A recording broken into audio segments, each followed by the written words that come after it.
Hello. Okay, this is great. I'm so glad this is working. I know. Okay. So I'm just going to give a quick introduction, and then we're just going to launch into some questions. So to everyone out there, hello and welcome to High Country News's monthly live stream poetry conversation with me, Paisley Rekdal, High Country News's poetry editor. High Country News, if you do not know, is a nonprofit reader-supported publication that has been covering the West for more than 50 years. And we can't create stories like this without readers and listeners like you. So if you want to support our work, if you like these kinds of live stream events, please go to our website at hcn.org to subscribe or donate. And you can find us on TikTok, Instagram, Twitter, and Facebook at High Country News. And you can find me on Twitter and Facebook at Paisley Rekdal. Dean, where can they find you really quickly? I'm on Instagram as Dean Rader SF and occasionally on Twitter, I think as just Dean Rader. Okay. So again, I'm delighted to be speaking today with Dean Rader, who has just published his newest, very, very beautiful collection, Before the Borderless, Dialogue to the Art of Cy Twombly. It is a truly beautiful book on almost every level you can imagine. And I want to give you guys sort of a trigger warning up close, which is it's going to get philosophical fast. So if that bothers you, too bad. For those of you who do not know, Dean Rader has authored or co-authored 12 books. His debut collection of poems, Works and Days, won the 2010 T.S. Eliot Poetry Prize. His 2014 collection, Landscape Portrait Figure Form, was named by the Barnes & Noble Review as a Best Poetry Book. Other titles include his poetry collection, Self-Portrait as Wikipedia Entry, also a fabulous book, and the anthologies Native Voices, Contemporary Indigenous Poetry, Craft and Conversations, and Bullets into Bells, Poets and Citizens Respond to Gun Violence. Dean writes and reviews regularly for the San Francisco Chronicle, the Huffington Post, Bomb, and Plowshares. In 2020, he was a finalist for the National Book Critics Circle Balakian Award. His new book, Before the Borderless, features his poems alongside corresponding images by the artist Cy Twombly. His writing has been supported by fellowships from Princeton University, Harvard University, the McDowell Foundation, Art Almy, I think I pronounced that correctly, the Headland Center for the Arts, and the Guggenheim Foundation, where he's a 2019 fellow in poetry. He is a professor at the University of San Francisco. So welcome. That was an exhausting introduction. Thank you. I'm tired. Well, no, it's a great introduction for you because it's like, obviously you've done so much and you've worked in so many different kinds of directions. And one of the things that I love about this book is that it really, when I say it's beautiful just not only because of the poetry, but the images. Yeah. It's a beautiful reproduction of all of these images as well, which I'm not showing anyone very well. And I wore my most Cy Twombly-like shirt. I know, I was just going to mention that's very cool. Yeah, so I wanted to do that in honor of you. But first, I want to begin, if you could read a poem of your choice from the book. Oh, yeah, sure. Thank you so much, Paisley, for having me on your show. It's an honor to be live in video for the first time as part of High Country News. Thanks to Ariane for making this happen. So I thought I would read maybe the opening poem in the book, and I can talk a little bit about how this came about. So as Paisley said, the idea for this book is that readers would be able to look at Twombly's art and my poems concurrently. So I like the idea of a kind of conversation that happens. So in most of the poems, you'll see a Twombly image on the left-hand side and in my poem on the right-hand side, so that people can see the conversation happening in real time. And I should say that, I'll just read this poem. So this is called Troubled by Thoughts About Infinity and Oblivion. I exit the Twombly retrospective at dusk and walk the High Line with the ghost of my father. This evening, the unknown waves its wand, and a beam of light disappears into the sky's black hat. The moon has never known its true home. The stars do not remember when they began their journey. Out of that forgetting, they began their own making, just like us. Soon the sun will take off its cape and open a door to a place that is not there.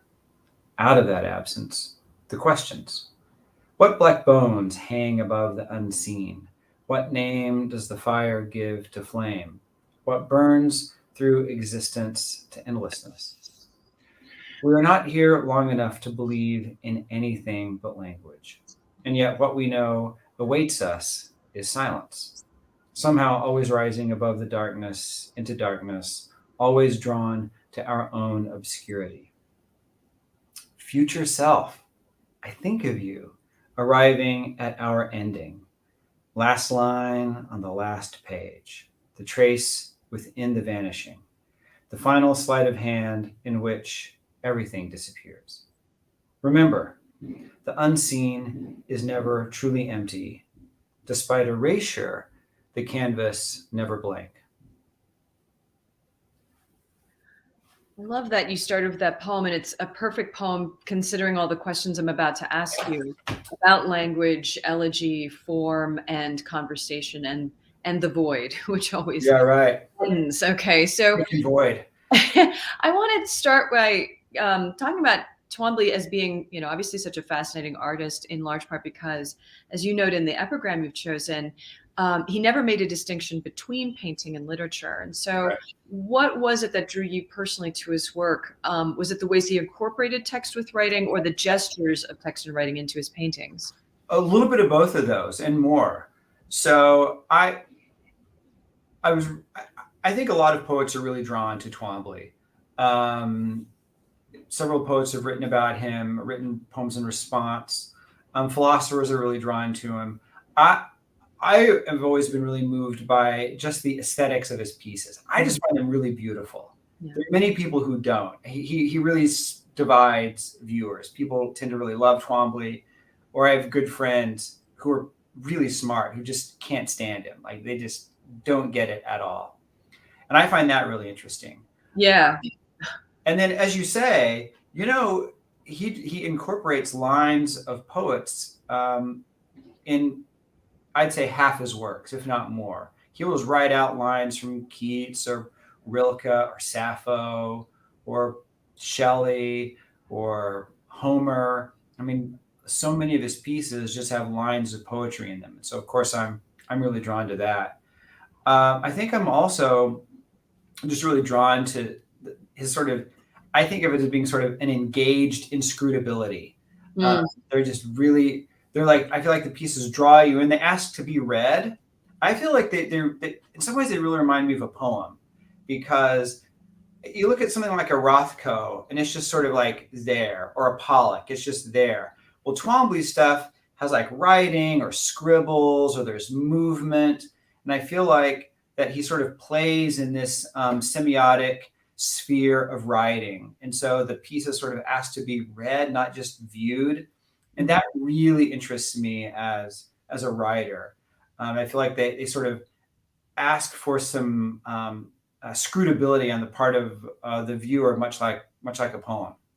Yeah, that leads to one of the questions I wanted to ask as well, which is, when we think about Twombly, some of the writing is legible, like you mentioned, Right. lines from Keats and Yeah. things like that. But there are lines that are, some whole paintings that are deliberately illegible. Yeah. Gestural. Resignation Letter is one of the funniest. Yes. Also, Yeah. because you can. What's amazing about that is that there's nothing you can read insofar as language. And yet, because the gestural mark and the way you feel that hand making those marks, you can sense tone, you can sense anger, you can sense a narrative when no narrative is legibly given. So I did want to ask about what that relationship between legible or legibility would be, which is, what do you think makes poetry finally legible or illegible to people? Oh, that's such a good question. So, I mean, when you were talking, I immediately thought of this piece, Yeah. which, if you look at it, it looks so close to being letters. Like maybe there's an R right there. And the brain really wants to decipher that. It really wants to find a pattern and to make letters out of this piece. And I think Twombly is masterful at sort of towing that line between literal legibility and illegibility. And I think poetry works in a similar way, in that it is not a really efficient means for communicating data.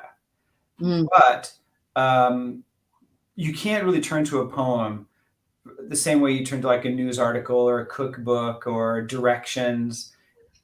It still communicates, but it communicates differently. It sort of uh, works on this sort of space between, connotation and denotation, which I Yeah. think is the same space that Twombly's swimming in as well. I was also thinking about poetic images, and there's a really great line in your book where you say, effectively, the tree outside my window looks like a tree. And what's funny about that is sort of like, the poet in us gets kind of upset about that. Like, it's just a tree. And when we're thinking about painting and the visual arts, and we're also thinking about poetry, we're thinking about the image, and we're thinking about the sort of ground and tension that makes an image work, which is when we're representing something, we have to estrange it enough that someone actually Right. wants to stop and look at it. But it can't be so estranged from the thing we're looking at that someone's like, this image is completely useless to me, right?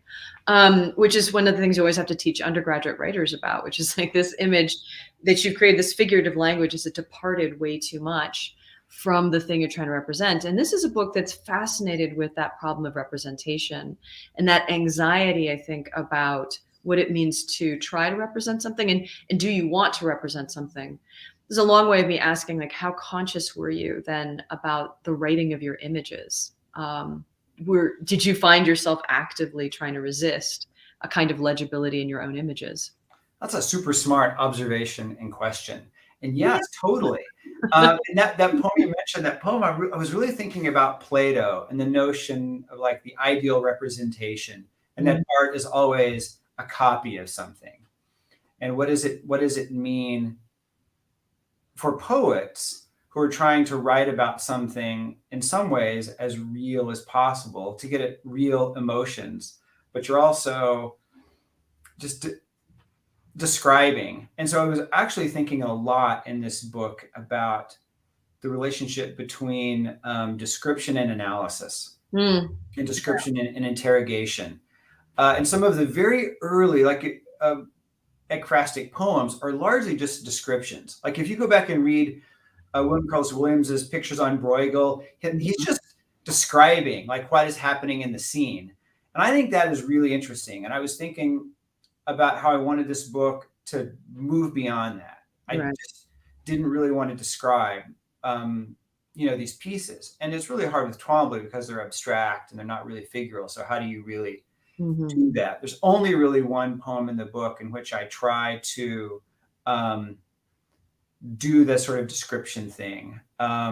So in this case, I was thinking really hard about what it means to represent, Yeah. as one as a poet, and then two, what it means to represent in a poem about a visual artist who is asking questions about representation, but not doing that literal kind of one-to-one representation that we tend to associate with being a talented artist. Mm-hmm. When Twombly had his first big exhibit at the MoMA, one of the curators there actually had to write a piece for the catalog with the title, "No, your fifth grader could not do this."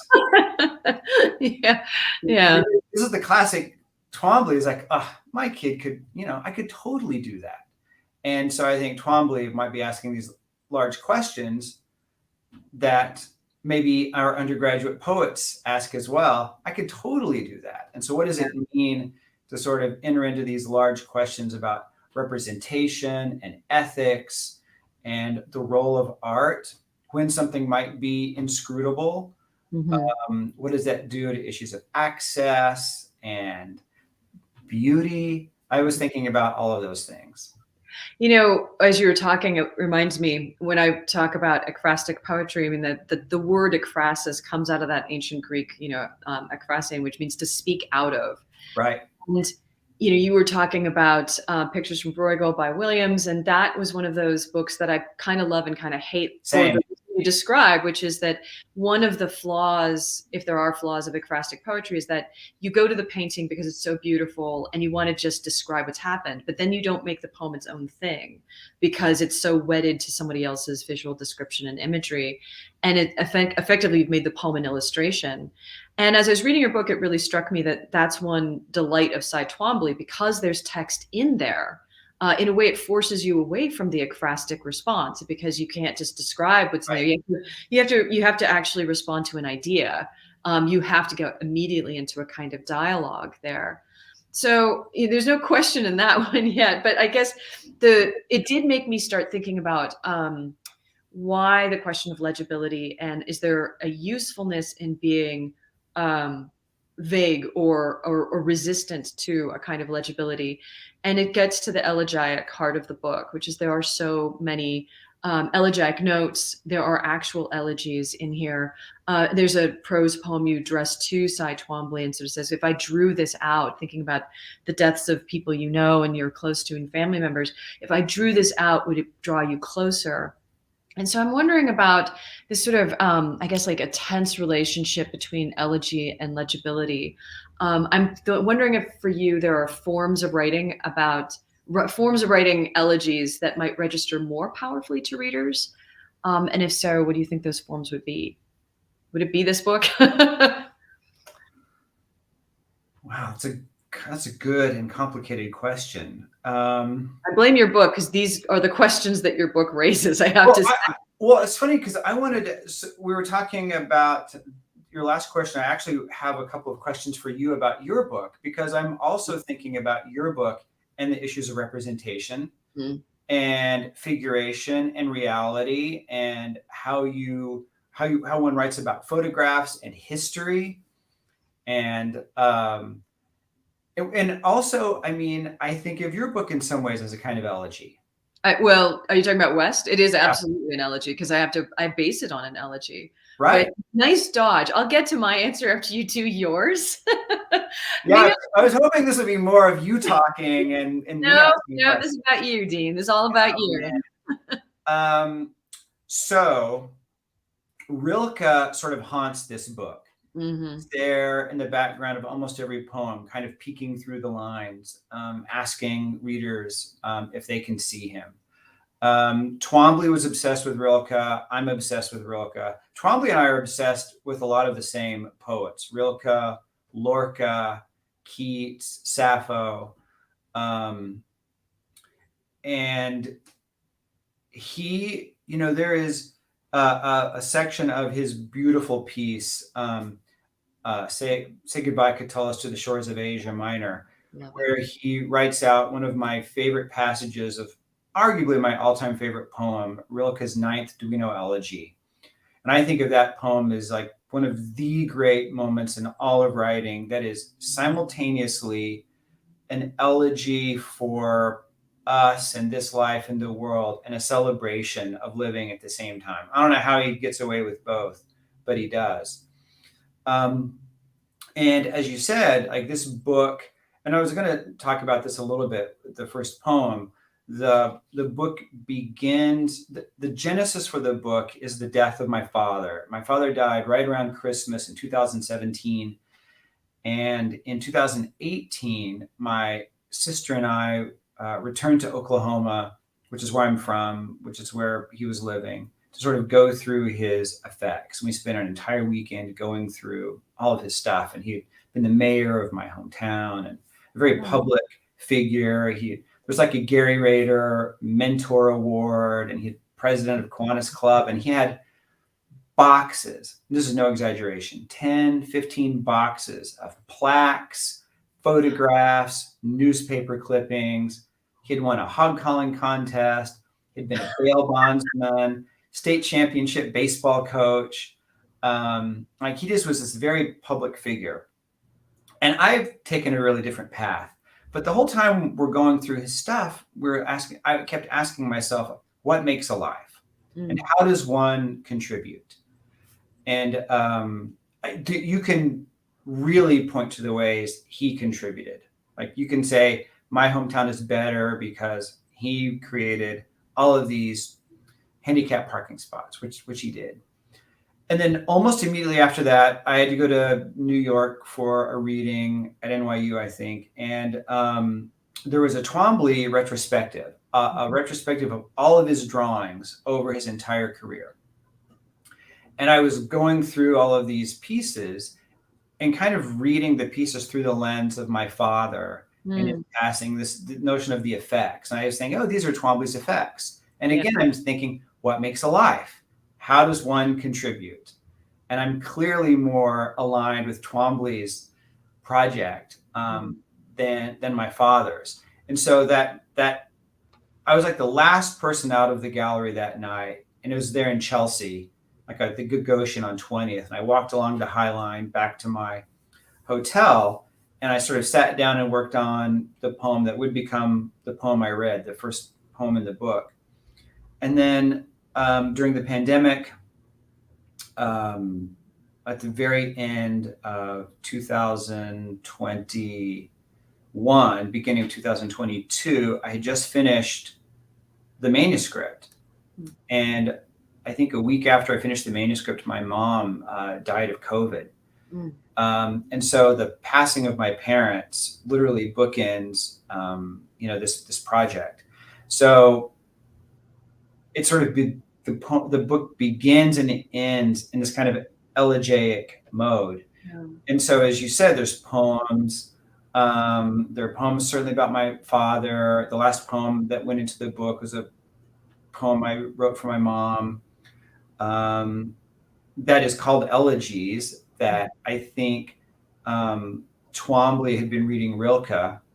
And then there are elegies for the earth, for, I don't know, everything. So I worry people will find this book a little depressing. No one's writing happy poetry right now. I don't know if you've noticed that. No one's pulling out the joy-filled book. It's just not those times. It's not those times, but the book is so beautiful, as you say. I mean, the Twombly stuff is just so gorgeous, and our press did a really great job. Yeah. I mean, a lot of great books of elegies. Mary Jo Bang's elegy book is really good. I think Rilke's Duino elegies are as good as anything gets. Mm-hmm. You mentioned the Bullets into Bells anthology. I mean, my God, with like the shootings that were happening yesterday. I mean, I went back to that book last night, and that is an entire book of elegies, for gun violence. I just feel like we're all in this elegiac mode right now for any number of reasons. But I can see why you would turn to Twombly and sort of put him against your father's death, because there's something about a lot of, certainly the paintings that you chose, that feel like documents. They feel like the kind of after effect documents that everyone leaves behind. And so that does sort of answer my question about elegy and form, which is that you've chosen in some ways the things that look like the most documentary aspects of a life too. Not always, but many of them feel like that. And you depart from those in ways that become very personal and very lyric. So you make something very sort of poetically beautiful out of something that I think when we look at it at first, if we were to see it in a different kind of context, we would see it as legalese. We would see it as like notifications. We wouldn't see that as necessarily an artistic project. So you remind people that, in fact, that even the legalese stuff that we leave behind, Twombly saw it as art, and we should see it as art too. We should see it as an elegiac form. That's a very generous observation. Thank you. Well, I mean, I think it's kind of everywhere there. I think it seems pretty constructed into the book. But I would also say that I was struck by the syntactic legibility that really undergirds the poems, because, again, going back to Twombly, like, I'm also fascinated by the differences between you in this dialogue. I mean, He goes for illegibility, but I find your poems highly legible. There's a lot of white space, and you play with line breaks a lot of the time, but you hew to syntax, like there are sentences that are complete, except for maybe in a couple of places. I wonder if you could talk about that decision. Like, did you ever think about, breaking things apart even more so it's just single words in the page? You've got a couple of those poems, but not many. It's a smart question. So one thing I really like about Twombly's work is that it's really different over the course of his career, and he does all sorts of different things, and he will work in oils and collage and photographs, and he will do big, colorful paintings of flowers and drawings of ships. He doesn't really seem to have a kind of one thing that he's tied to. The Yeah. ways that you just know a Rothko painting or you Yeah. know a Pollock painting, right? Yeah. You just, that's what those things are. You could see you could get a Twombly from an early part of his career, middle and late, and you might not guess it was the same Yeah. artist. So I like that he's always switching things around. And I like that he will sort of move from the pieces like you mentioned that might have both objects in a visual field, so things you might view, but then words there too. And when you mix those together, it forces your brain to do something it isn't used to doing always with Yeah. artwork. Yeah. Even if you like think of someone like Jenny Holzer or Barbara Kruger, they're like all textual. Yeah. So that's, you're reading them. Or my friend Edgar Heap of Birds, he does these really cool paintings that are like street signs. Yeah. And so like they are really dealing in text, or you're really dealing in image. And Twombly really forces that mix, which is, I think, a really interesting thing. So in my case, I wanted the poems in this book to run the gamut of being unbelievably legible and very accessible. Some of the poems, and I wanted some of the poems to be like Twombly, by the way. Like some of Twombly's pieces is just the name Virgil. Yeah. Or Catullus, right? And there's no getting that wrong, right? Dad says Virgil, and it's Virgil. Or the scribbles are just scribbles. Like, so I wanted to have some poems in the book where people are like, whew, I get that. I'm in. I feel like the poet and I are more or less on the same page. And then I wanted some poems in there that really push that. Like there's the one poem that can be read horizontally and vertically. There's that poem that's just single words that make a square. Yeah.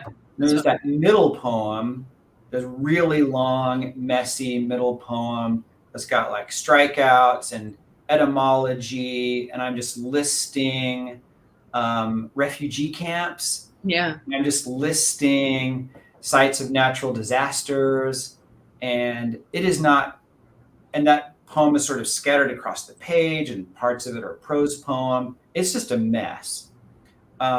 Because I think some of Twombly's paintings are really messy. Like they are just chaos.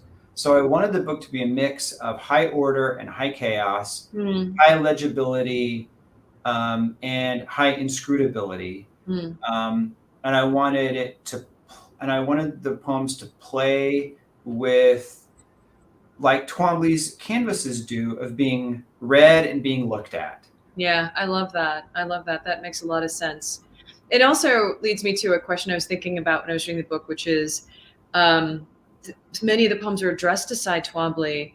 But what I also appreciate about the book is that it doesn't try to answer who Cy Twombly was. It really is a conversation with the art. I don't know if you know Josh Rivkin's work talk. Yeah, and he's a poet and he's a wonderful poet. Yeah, good poet. So engaging with like using the art as a way to kind of get into the life and back and forth. So I'm curious why you decided like the biography was just not going to be part of this dialogue for Twombly. I like Josh a lot. He is a really smart guy, and we share an obsession with Twombly. He and I have opposite interests in Twombly. He would go to the Manil in Houston and look at those paintings. He was like, I just want to know this guy. Like, I want to know what makes him tick, and I want to learn about him and sort of get at the motivations behind that. That doesn't interest me at all. I mean, it kind of does in this sort of vague sense. But I kind of wish I would have met Twombly, but that doesn't really bother me. People's biographies I just don't know that biographies always tell you everything about, well, I know they don't tell you everything about a person. Yeah. And biographies are complicated. So the details of his life are sort of less interesting to me than how he's trying to work out those things in his art. Yeah. I'm way more interested in those questions. So there isn't so much about Twombly's biography in there, except maybe where he died and when he died. I feel like he might have answers to questions So I ask him some questions, in these poems to him. But I don't really like have poems in which I imagine him in his studio working or anything like that. I know that there could be a way to write more humanizing poems about Twombly, or poems that sort of do the work to sort of sketch him out as a human being. He's a father. He had a wife. He had a longtime partner. That's just his business. So the public stuff is my business, is our business. And that's what interests me, is what do we as artists make public? How do we work out these things in the public sphere? That's what I feel like I have permission to have access to. And that's really what I want to dive into. I have one last question, and it's, well, maybe two last questions, but one of them's hard, one is kind of easy.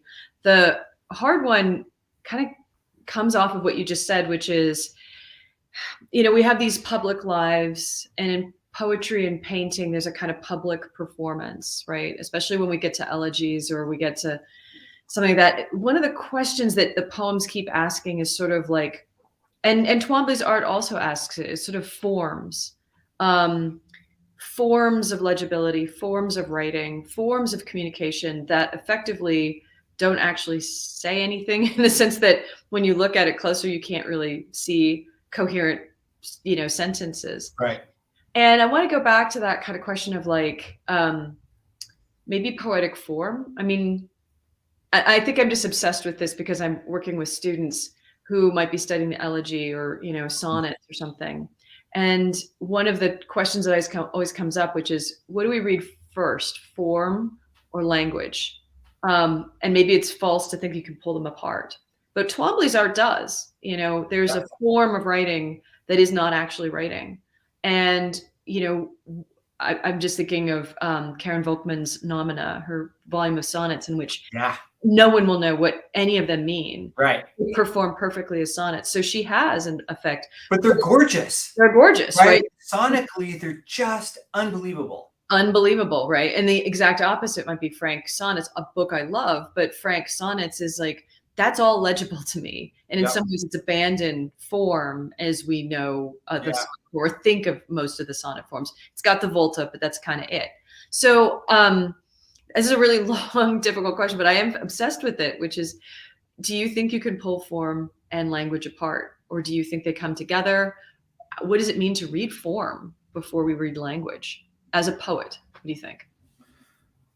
That's a good question. I mean, there maybe are two ways to think about, your use of the word form. One might be to think of form as closed forms, like sestinas, villanelles, sonnets. I co-authored a book with Simone Minch of collaborative sonnets. It's a whole book of sonnets. I'm mildly obsessed with the sonnet. I have sonnets in all of my books except this one. Well, there actually is a sonnet in this one, but I sort of deconstruct the sonnet form a little bit. And so there is something about when you are writing in a closed form that Keats has written in, or Rilke. You think about, his sonnets to Orpheus, and Orpheus sort of haunts Twombly's work as well. You are participating in this form of greatness, that all of these people who we, grew up reading, participate in. So when you write a sonnet, you're doing what Shakespeare did. That can be cool. The other way is to think about form in terms of how something is on the page. And a poem can be written in free verse. It can not be rendered in a closed form, but still be very tight formally. I think this is something my undergrads don't quite get yet, is just because something doesn't rhyme, I think it is formless, or it doesn't need a form. And I would say in some ways it's just the opposite. If you're not going to go with rhyme, if you're going to go free verse, you've got to know exactly why you're breaking the line where you do. You have to know why it's not in stanzas if it's not. Like, why is this poem not in long couplets, or why is it not in quatrains? Yeah. If you're skipping spaces between the lines, you've got to know exactly why. So this book does not have many closed forms, but it does have, there are several poems that have the title octet. So they're Mm. like the first 8 lines of a sonnet, but they're missing the second half. They're missing closure. They're missing closure, right? Yeah. Largely about indeterminacy, which I think, Twombly's really interested in as well. In fact, there's one drawing that I include in the book.